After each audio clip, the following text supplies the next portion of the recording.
태아는 임신되는 순간부터 인간 대우를 받아야 하므로 가능한 대로 다른 모든 인간과 마찬가지로 안전하게 보호받고 보살핌과 치료를 받아야 한다.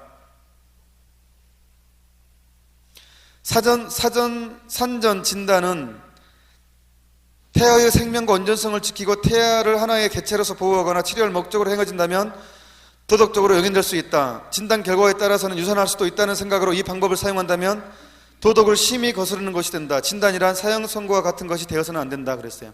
그러니까 그런 사람 있죠. 남자면 낳고 여자면 이렇게 낙태해버린다고. 제가 이 얘기도 제가 경험했던 얘기 알려드리겠습니다. 저번에 한번 피정 강의 때 얘기했던 내용인데 독일에서 아이가 낳는데 그 아이가 엄마 젖을 안 빨아요. 엄마 젖을 대면 고개를 돌려버립니다. 근데 우유를 타가지고 보면 그건 또 먹어요. 그리고 다른 엄마 젖을 대보면 또 그건 빨아먹습니다. 그런데 희한하게 자기 엄마 젖을 대면 또 고개를 먹다가 고개를 돌려버린다니까요. 배가 고파도. 그래서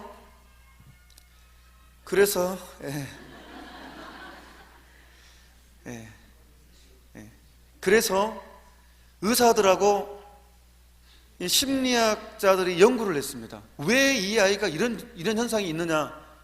그러니까 연구를 했어요. 결과가 무엇인지 아십니까? 결과가 이 부모가 이 자매님이 독일에 있었던 일이에요. 잡지책에 나온 얘기예요. 독일에서 임신한 상태에서 낙태를 여러 번 시도한 거예요. 그런데 이 남편이 낳자고 해가지고 할 수 없이 난 거예요. 이 태아가 그걸 기억한다는 거예요. 부모가 나를 죽이려고 했다는 거. 한국에서 어떤 분하고 면담할 때도 그걸 얘기했어요. 갑자기 부모를 증오하는 게 생긴다는 거예요. 왠지 부모가 나를 죽이려고 했을 것 같은 느낌이 든다는 거예요. 내가 부모를 죽여야 된다는 거예요. 부모가 나를 죽이기 전에. 그런 심리적인 증상도 있어요.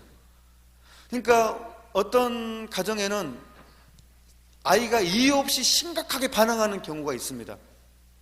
다른 이유일 수 있지만 어떤 경우는, 다 그런 건 아니지만 어떤 경우는 낙태에 대한 상처도 있습니다. 낙태를 하려고 한.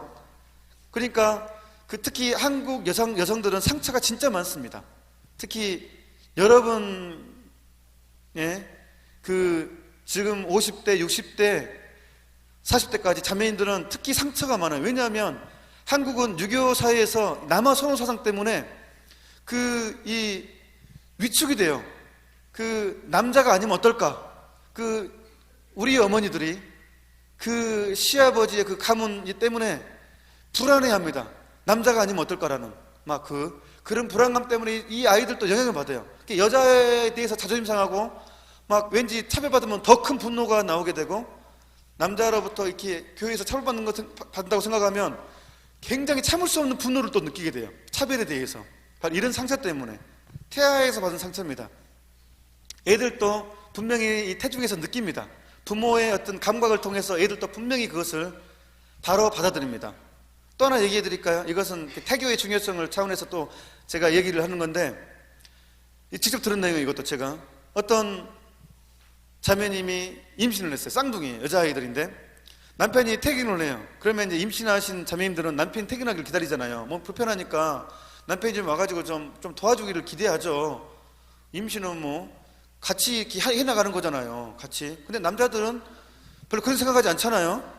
그냥 자기 할 일, 술 먹고 또 취미생활 하기 위해서 그냥 가버려요. 그러면 여자들은 상처를 굉장히 많이 받습니다. 나랑 결혼했지, 당신은 테니스랑 결혼했어? 이런 얘기 하잖아요. 근데 이 형제님이 테니스를 너무너무 좋아했어요. 그래가지고 퇴근하자마자 바로 딱 옷 갈아입고 테니스를 치러 가버리는 거예요. 그러니까 그때마다 자매님은 남편을 원망했죠. 이 인간아, 속으로 네가 지금 테니스랑 결혼했냐? 하면서 남편에 대한 원망, 미움, 이게. 근데 이제 결국 하지만 어떡합니까? 아이를 낳았어요. 낳는데 그 아이들이 잘 놀다가도 남편 퇴근 시간만 되면 우는 거예요.